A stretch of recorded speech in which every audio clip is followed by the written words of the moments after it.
It's actually quite simple, really. Just summon for cooler.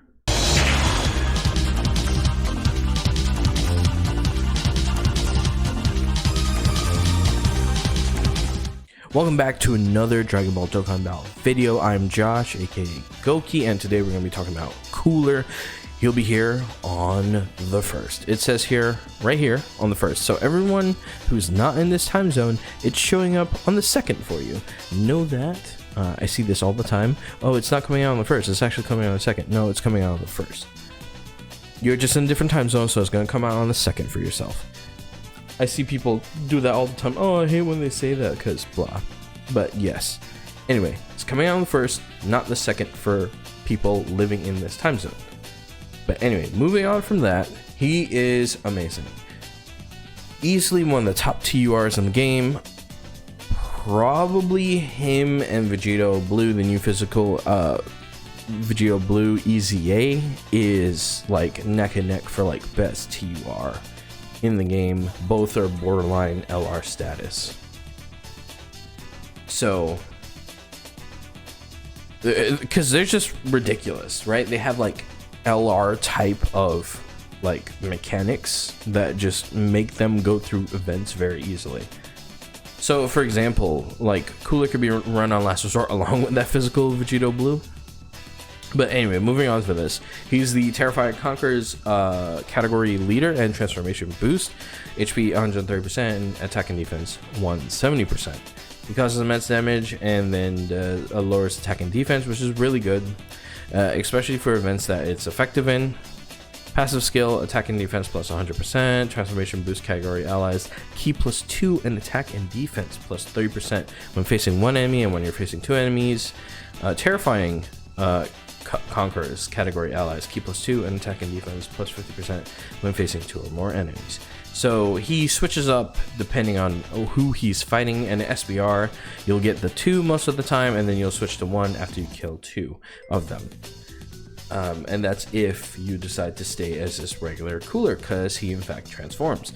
It activates when there is a pure Saiyajin or a hybrid Saiyajin category enemy starting from the 3rd turn of the start of battle, and or when only facing one enemy starting from the 6th turn of battle. So either or, he has the ability to transform. And the reason why this the reason why this condition is so strict, where it's just like anything like versus Androids and stuff, is there's a particular reason why, and that's because his transformation is absolutely ridiculous. It's only usurped by 2 individuals, LR Vegito Blue and LR Gogeta Blue. It's only usurped by those 2 because they do just as much as this card does, if not more, because they guarantee they do damage that it goes ahead and blows through all of the opponents in terms of like built-in crit in that sense, similar to cooler right here, but non-specified, and stacking attack and defense consistently. And because they stack an attack and defense and they also buff their defense, they're just overall really good. So he raises attack, so infinite stack, and causes immense damage to the enemy and greatly lowers defense. So that's pretty good. I think it's a 50%. Yes, it's a 50% modifier. Then he gets key plus 3 and attack and defense plus 180%, which is a big giant boost, especially for these cards. He definitely, 150 would have been fine, but they had to, you know what? We need money. Let's give him 180%. Let's just make him redonkulous, right? And then he launches an attack that has a medium chance of becoming a super attack, which is a good chance. I think it's 50, not 25%. So just like Vegito Blue in that sense. He performs a critical hit when there is pure Saiyajins or hybrid Saiyajins category enemy. So guaranteed critical hit on pure Saiyajins. This, even one dude, this card can just massacre, and I mean massacre, the legendary Goku event, because he attacks once, he supers, he buffs his attack. Guess what? He attacks again. It's guaranteed crit every time, even on the agility phases. This is going to be absolutely bonkers. His categories are movie bosses, transformation boost, wicked bloodline, terrifying conquerors, target Goku, and last resort. which is going to be absolutely crazy. And transformation boost, very simple. His best partner is this cooler right here because he shares the most links with him. Opening the gates of hell, strongest clan, thirst. The only thing they don't share is shocking speed, I believe. Yes, he has no shocking speed. Instead, I think, what's he having instead of shocking speed? I can't tell. Brutal beatdown. I think it's brutal beatdown. Yes, instead of brutal beatdown. So he activates every attack link except brutal beatdown, which is a good trade-off for shocking speed, in my opinion. He has a 2 key link here, which is I think all he really needs because he's self-sufficient in key +3, and if he's in his regular form he boosts key by 2 anyway. So this unit is a very complete unit, very strong, and some other teammates would be his younger brother, so the EZA if you don't have the LR, and then obviously the LR if you do have him. You know, gonna be a very good rotation for damage, gonna do tons of it. It's gonna be a scary rotation, and even, you know, he gets the +2 key off of this and an extra 15% right here, you know. So if he's not on rotation with a Frieza unit, this is a decent one to get thirst or conquest off of, which is really good in most cases. And then yeah, so overall this unit is very, very strong.